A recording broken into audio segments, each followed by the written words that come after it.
बदलते समय के साथ में ग्रह बदलाव करते हैं। अब अपने को ग्रह राशि बदलते हैं वो चीज़ तो समझ में आती है, लेकिन यही प्रक्रिया जो है बदलाव की या ये जो क्रम है काल चक्र का चलते रहने का, इसी चक्र में इसी प्रक्रिया में राशि बदलते हैं और इसी में नक्षत्र भी बदलते हैं। अब राशि बदलती है जब भी कोई ग्रह, तो वो विजिबल है, अपने को समझ में आता है कि इस ग्रह ने फला राशि में परिवर्तन किया तो इस राशि के एट्रीब्यूट्स और इस ग्रह के एट्रीब्यूट्स मैच करेंगे, इस ग्रह का प्रभाव इस राशि के साथ और इस हाउस में ये आ जाएगा। ये चीज़ समझ में आती है और उसके प्रभाव भी आते हैं अपने पे। लेकिन जब यही चीज़ एक एड ऑन और हो जाता है कि भाई इस नक्षत्र का, जैसे आपको मैं बात करूं, कुछ दिन पहले मैंने कहा कि केतु परिवर्तन किया, ठीक है, 22 जुलाई को केतु का परिवर्तन हुआ, तो केतु के जो प्रभाव हैं वह आपके कहाँ पे लाभ भाव में हैं। किस भाव में चले गए या किस राशि किस नक्षत्र में गए थे केतु ग्रह? पूर्व फाल्गुनी नक्षत्र में। तो पूर्व फाल्गुनी नक्षत्र का जो स्वामी होगा उसके एट्रीब्यूट्स केतु भी लेगा और उसके प्रभाव आपको देखने को मिलेंगे आपके लग्न या राशि के मुताबिक। अब यहाँ पे बृहस्पति ग्रह परिवर्तन कर रहे हैं 13 अगस्त को बृहस्पति ग्रह नक्षत्र बदल रहे हैं और किस नक्षत्र में जा रहे हैं वहाँ से आपको प्रभाव भी देंगे। अब यहाँ पे देखो कि कौन से नक्षत्र में जा रहे हैं। सबसे बड़ी बात है जिस नक्षत्र में जाएंगे वहीं के तो प्रभाव आएंगे ना। अब यह जो नक्षत्र है वह है पुनर्वसु नक्षत्र। पुनर्वसु नक्षत्र में जब बृहस्पति जाएंगे तो उसके प्रभाव क्या होंगे? पहली बात क्या होती है कि भाई ये है कौन सा नक्षत्र? पुनर्वसु है क्या? पुनर्वसु नक्षत्र का मतलब ही यहाँ पे यह है पुनर्निर्माण करना किसी चीज़ का। कोई चीज़ बनी हुई थी, वह खंडित हो गई, वह बिगड़ गई, उसमें कुछ भी इश्यूज आ गए या उसको वापस से निर्माण करना पड़ रहा है, तो वहाँ पे पुनर्वसु नक्षत्र का काम है, पुनर्निर्माण करने का काम है। दूसरा, भाग्य का पुनर्निर्माण यह पुनर्वसु नक्षत्र करता है, क्योंकि आपने देखा भाग्य किसी का भी एक समान कभी नहीं रहता। कई बार वह बहुत डाउन और कई बार बहुत हाइप पे चला जाता है। वैसे ही जब हाइप पे जाता है, डाउन होता है, उसका पुनर्निर्माण वापस से उठाव की तरफ पुनर्वसु नक्षत्र के अधीन ही होता है। अब पुनर्वसु नक्षत्र का स्वामी कौन है? पुनर्वसु नक्षत्र का स्वामी जो है वह खुद बृहस्पति ग्रह है। गुरुदेव बृहस्पति के अधीन ही यह नक्षत्र आता है। पुनर्वसु नक्षत्र के देवता कौन है? क्योंकि नक्षत्र का स्वामी है तो देवता भी होगा, और यह देवता है अदिति। अदिति कौन? ऋषि कश्यप की पत्नी, देवताओं की माता अदिति। अब देवताओं की माता अदिति इस नक्षत्र की देवता हो गई और इस नक्षत्र का स्वामी देवताओं का गुरु बृहस्पति हो गए। अब देवताओं के गुरु, देवताओं की माता, तो मतलब क्या हुआ कि सपोर्ट तो यहाँ पे बराबर सा मिल गया। ये चीज़ तो अपने को समझ में आ गई कि बृहस्पति खुद के नक्षत्र में है, खुद के प्रभाव अच्छे लाएंगे, यहाँ पे क्लियर। अब आपके साथ में तुला राशि वाले जातकों के साथ में संशय क्या बनेगा कि देवताओं के गुरु बृहस्पति और आपकी राशि क्या है? तुला, जो दैत्यों के आचार्य है, दैत्याचार्य है ना, शुक्राचार्य जिनको कहते हैं, वो स्वामी है इसके। तो शुक्राचार्य के एट्रीब्यूट्स अलग हैं, बृहस्पति के एट्रीब्यूट्स अलग हैं, लेकिन कोई भी ग्रह हो अपने बेसिक नेचर पे कार्य करेगा। बृहस्पति ग्रह का काम क्या है? बृहस्पति ग्रह का काम विस्तार को दिखाना है, विस्तार करना है। बृहस्पति ग्रह बुरे प्रभावों को, जहाँ पे भी बैठते हैं वहाँ के बुरे प्रभावों को दबा देते हैं, जहाँ भी देखते हैं वहाँ पे अपनी अमृत दृष्टि डालते हैं। एक चीज़। तीसरी बात यहाँ पे क्या बनती है कि बृहस्पति ग्रह को काल पुरुष की कुंडली में बृहस्पति की जो राशि है वह 9वीं राशि मानी गई है। 9वीं राशि मतलब भाग्य, बृहस्पति का खुद का भाव यह माना गया है और यहीं पे आपके हैं, इसी नक्षत्र में आ गए तो क्या प्रभाव मिलेंगे? बेसिक नेचर क्या है? बढ़ोतरियों का। ये भाव क्या है? भाग्य का। तो भाग्य से सपोर्ट मिलता चला जाए, ये बड़ा प्रभाव आपको देखने को मिलेगा। कई सारी चीज़ें हैं, क्योंकि देखो आपके लाभ में कौन बैठा है? सीधा फंडा समझो, लाभ में कौन बैठा है? केतु बैठा है। केतु का काम क्या होता है? डिटैचमेंट का। अब केतु किसके नक्षत्र में? शुक्र के नक्षत्र में चले गए, मतलब केतु अपने प्रभावों को थोड़ा सा पॉजिटिव करेंगे। पॉजिटिव करके क्या करेंगे? इसी भाव से तो पॉजिटिव करेंगे ना, इसी भाव से पॉजिटिव क्या करेंगे? लाभ दिलाएंगे। अब वो क्या हो गया कि भाई लाभ मिलना शुरू होगा, भाग्य भी ठीक होना शुरू हो जाएगा। तो यहाँ पे या तो ऐसे समझ लो कि भाग्य ठीक हो रहा है उसकी वजह से लाभ आएंगे, या लाभ आ रहे हैं उसकी वजह से भाग्य ठीक हो रहा है। कुल मिलाकर के दोनों का प्रभाव आपको देखने को मिलेगा, भाग्य में वृद्धियां देते नजर आएंगे। अब यहीं से आप थोड़ा सा और समझे इसी भाव को। ये भाव जो है ना धार्मिकता दिखाता है आपकी, आप कितने धार्मिक हैं। तो यहाँ पे बृहस्पति जैसा ग्रह जब होगा तो बृहस्पति धार्मिक ग्रह है, नो डाउट, तो यहाँ पे आपको भी धार्मिक बनाएगा। आपका एक झुकाव जो होगा इस समय में 13 अगस्त के बाद से, और ये कब तक रहेंगे वो भी अगर समझें तो देखिए, ये जो पुनर्वसु नक्षत्र है ना 2 राशियों में विभाजित है। 2 राशियों में विभाजन का मतलब क्या? मिथुन राशि में पुनर्वसु नक्षत्र के 3 चरण हैं और एक चरण जो होता है वह कर्क राशि में भी है। तो जब यह परिवर्तन कर जाएंगे, परिवर्तन होने के बाद में भी कर्क राशि में भी कुछ समय तक यह पुनर्वसु में ही रहेंगे। तो आपको यहाँ पे किसी प्रकार का कोई संशय नहीं है कि जब तक इसमें मिथुन राशि में है तब तक तो ये प्रभाव आपको देखने को ही मिलेंगे। अब ये है ना धार्मिक आपको बनाते हैं, ये चीज़ें भी समझ में आती है। अब यहीं से आपको है ना धार्मिक यात्राएं भी दे देते हैं, ये थोड़ी बहुत यात्राएं ये देते हुए नजर आएंगे। अब यहाँ से ही अपन देखें कि भाई बृहस्पति के दृष्टि संबंध होते हैं, और बृहस्पति के दृष्टि संबंध अगर कहीं पे शुभ जा रहे हैं, वैसे सभी जो दृष्टियाँ होती है बृहस्पति की हमेशा हर दृष्टि शुभ है, चाहे सामने कोई भी ग्रह बैठा है बृहस्पति तो अपने प्रभाव अच्छे ही लाने की कोशिश करता है, क्योंकि बृहस्पति ही एकमात्र सौम्य वो ग्रह है जो आपको दंड भी देगा ना, तो उसमें भी आपका ही भला है।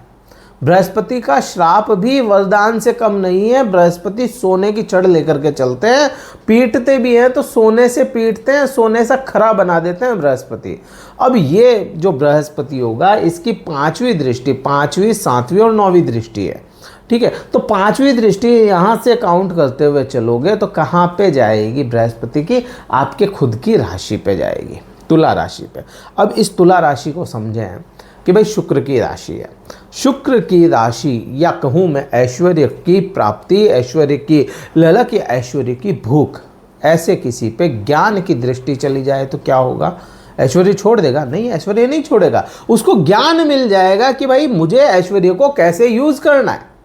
अब किसी के पास में बहुत कुछ चीज़ें हैं, उसका यूजेज उसको पता नहीं है तो उसके लिए व्यर्थ है, लेकिन वही उसको यूज़ पता चल जाए कि मेरा यूज़ क्या है यहाँ पे, तो वह चीज़ें ज़्यादा अच्छी हो जाती है। अब उसी कड़ी में आप देखोगे कि भाई राहु कहाँ पे? पंचम भाव में आपके, पंचम भाव से 9वीं दृष्टि यहाँ पे डालेंगे आपकी राशि पे। और राहु क्या है? राहु षड्यंत्र है, राहु चालबाज है, चालाकिया है, छलावा है, छल करना आता है राहु को। राहु चीज़ों को मल्टीप्लाई कर देता है, बृहस्पति जैसे बढ़ाता है ना, बृहस्पति जैसे यहाँ पे ज्ञान दे रहा है। अब इस ज्ञान का यूज कहाँ पे करोगे वो राहु अपने को दर्शाएगा, और राहु ही आपके अंदर चालाकियाँ भी देगा। अब कोई इंसान चालाक भी है, कोई इंसान ज्ञानी भी है, तो ज्ञान और चालाक अच्छा कॉम्बिनेशन है आज के युग को देखते हुए। तो ये प्रभाव आपको देखने को मिलेंगे, कहाँ पे कैसे क्या अपने को यूजेस लेने हैं, कहाँ पे कैसे अपने को चलना है, कहाँ पे क्या प्रभाव अपने को दिखाने हैं, अपने सारी चीज़ें बड़ी क्लियर सी समझ में आती रहेंगी, ठीक है। अब यहाँ से देखें 9वीं दृष्टि, बृहस्पति की जो 9वीं दृष्टि है वह आपके कहाँ जाएगी? पंचम भाव पे। पंचम भाव क्या है? पंचम भाव को आप देखो ना, शिक्षा, ज्ञान, संतान, ये है, प्रेम संबंध है, प्यार है, ठीक है। पंचम भाव आपकी इच्छाएं हैं जो उत्पन्न हो रही है, ठीक है। इच्छाओं की पूर्ति भी यहाँ से कई हद तक देखी जाती है, और जॉब स्विच करने का भाव भी है। देखो, जॉब करना, जॉब को कंटिन्यू रखने का भाव तो आपका छठा है, नो डाउट, लेकिन जॉब को स्विच जब करते हो ना तो 5वें भाव को देखा जाएगा कि 5वें भाव में बल है या नहीं है जॉब स्विच करने के लिए। इच्छाएं तो बहुत सी हो जाती है लोगों की, लेकिन बल है या नहीं है, तो वही चीज़ यहाँ पे 5वां भाव है। अब बृहस्पति जैसा ग्रह क्या दे रहा है? ज्ञान दे रहा है और वृद्धियां दे रहा है। राहु क्या कर रहा है, भ्रमित करता है, भ्रम को तोड़ता भी है। तो आपको सबसे पहले मैं बात करूं यहाँ पे कि भाई संतान सुख की अगर बात करोगे तो संतान भ्रमित जरूर हो सकती है, लेकिन संतान को बराबर रास्ते मिलते चले जाए। एक तो ये प्रभाव अच्छे देखने को मिलेंगे। हाँ, भ्रम आएगा, नो डाउट भ्रम आएगा, इस समय में भ्रमित रहेगी आपकी संतान और आप ही के प्रभाव से वह अपने जो भ्रम है उनको दूर करती चली जाएगी। एक तो ये प्रभाव देखने को मिलेगा। फिर दूसरा अपन क्या प्रभाव देखेंगे कि यहाँ पे आपके प्रेम संबंधों में किसी तीसरे का भी दखल आ जाए, लेकिन एंड ऑफ द डे आपको प्रेम संबंधों में किसी प्रकार के बुरे प्रभाव नहीं देखने को मिलेंगे। फिर अब यहाँ पे मैं बात करूँ शिक्षा की, ठीक है, विद्यार्थियों की। तो विद्यार्थियों को कन्फ्यूज़न बार बार आएगा, लेकिन कहीं ना कहीं से सपोर्ट भी आपको मिलता चला जाएगा। आपके मेंटर का, आपके शिक्षकों का सपोर्ट मिलता चला जाएगा और उससे आपके समय में सुधार देखने को मिलेगा। हाँ, जॉब चेंज करने के योग भी यहाँ पे बनते हैं। चेंज क्यों करवाएंगे? क्योंकि बृहस्पति और शुक्र शत्रु ग्रह हैं आपस में, तो यह बृहस्पति आपकी जॉब को चेंज जरूर करवाएंगे। ये नहीं कहेंगे कि बहुत बुरा, लेकिन हाँ चेंजेस हैं। और चेंजेस में भी देखो, मैंने क्या कहा, जॉब कंटिन्यू करने का कौन सा भाव है? छठा भाव। यहाँ पे शनिदेव बैठे हैं, अच्छे प्रभाव हैं शनिदेव के। यहाँ पे आपके लिए तो कम से कम अच्छे प्रभाव ही देखने को मिलेगा। ये तो मैंने बता दिया आपको। मैंने आपको मेन प्रभाव यहाँ पे ये नहीं बताया कि 7वीं दृष्टि में क्या प्रभाव होंगे। मैंने 5वां बताया, 9वां बताया, 7वीं दृष्टि को समझो, बहुत इंपॉर्टेंट है। क्योंकि 7वीं दृष्टि जो है यह आपके तीसरे भाव पे जाती है, पराक्रम का भाव है। अब पराक्रम के भाव को अगर देखा जाए तो आज के समय में तो पराक्रम का मतलब क्या हुआ? आज के समय में पराक्रम का सीधा सा मतलब यही है, कोई भी सिचुएशन बन रही है तो उसको हैंडल कैसे करोगे। अब उसको हैंडल करने का जो होता है ना कि भाई कोई भी सिचुएशन बन गई, उसको हैंडल करने के लिए आपको अंदर से शांति चाहिए। अंदर से शांत हो या नहीं हो, तो वो अंदरूनी शांति या अंदरूनी आपका जो कहते हैं एकाग्रता, वो आप में ये बृहस्पति बढ़ाएंगे, एक चीज़। दूसरा, आपको है ना सोशल लाइफ की जब भी बात करते हो तो तीसरा भाव है। सोशल लाइफ के लिए जिम्मेदार ग्रह कौन है? बृहस्पति। बृहस्पति जिम्मेदार है। और ये बहुत इंपॉर्टेंट क्यों है? क्योंकि बृहस्पति का ही तो ये राशि हो गई, 9वीं राशि धनु राशि बृहस्पति की है। खुद बृहस्पति इसको देख रहे हैं, खुद के नक्षत्र में बैठ करके देख रहे हैं, तो इस भाव को बुरा क्यों करेंगे? एक चीज़, बुरा नहीं करेंगे तो आपकी सोशल लाइफ को ठीक रखेंगे। पराक्रम, हिम्मत आपकी बढ़ती चली जाएगी। रोज़मर्रा की इनकम भी यहाँ पे बढ़ती हुई नज़र आएगी। जो जिन लोगों का भी रोज का काम है पैसा लेन देन का, उनके लिए भी ये चीज़ अच्छी हो जाएगी। ये प्रभाव अच्छे देखने को मिलेंगे। अब इसी तीसरे भाव को देखो, तीसरा भाव एक्टिव कब होता है या उसके अच्छे प्रभाव कब आते हैं आपके पास? जब कोई इंसान अपने कार्य के लिए, अपने किसी भी चीज़ के लिए, मैं केवल कार्य या उसकी बात नहीं करूँ, मैं किसी भी चीज़ के लिए मेहनत करता है ना, तो तीसरा भाव एक्टिव होता है।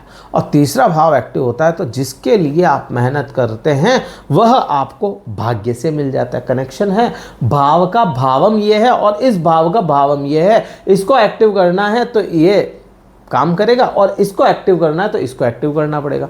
तो यही चीज़ें बनती है कि भाई आपको भाग्य को एक्टिव रखना है ना, तो मेहनत करनी पड़ेगी। और यहाँ पे इसीलिए कि भाई इसका खुद ये राशि स्वामी इसको अपनी दृष्टि से, 7वीं दृष्टि से देख रहा है। अच्छे प्रभाव यहाँ पे भी अपने को अच्छे समझ में आते हैं। पॉजिटिव है ये जो नक्षत्र बदल रहा है। और क्या करना चाहिए इस समय में? इस समय में कोशिश करें आप माँ लक्ष्मी की आराधना करें।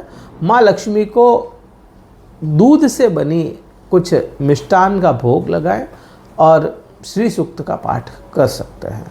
इस वीडियो में मैंने बहुत कुछ बताया। वीडियो कहीं अच्छा लगा हो लाइक कीजिएगा, शेयर कीजिएगा, सब्सक्राइब जरूर कीजिएगा चैनल को। और अगर कुंडली विश्लेषण करवाना चाहते हैं, डिस्क्रिप्शन में कार्यालय के नंबर दिए गए हैं, व्हाट्सअप मैसेज द्वारा संपर्क करके अपना स्लॉट बुक करवा के फिर मुझसे बात कर सकते हैं। इस वीडियो में इतना ही था। जय हिंद, वंदे मातरम, भारत माता की जय।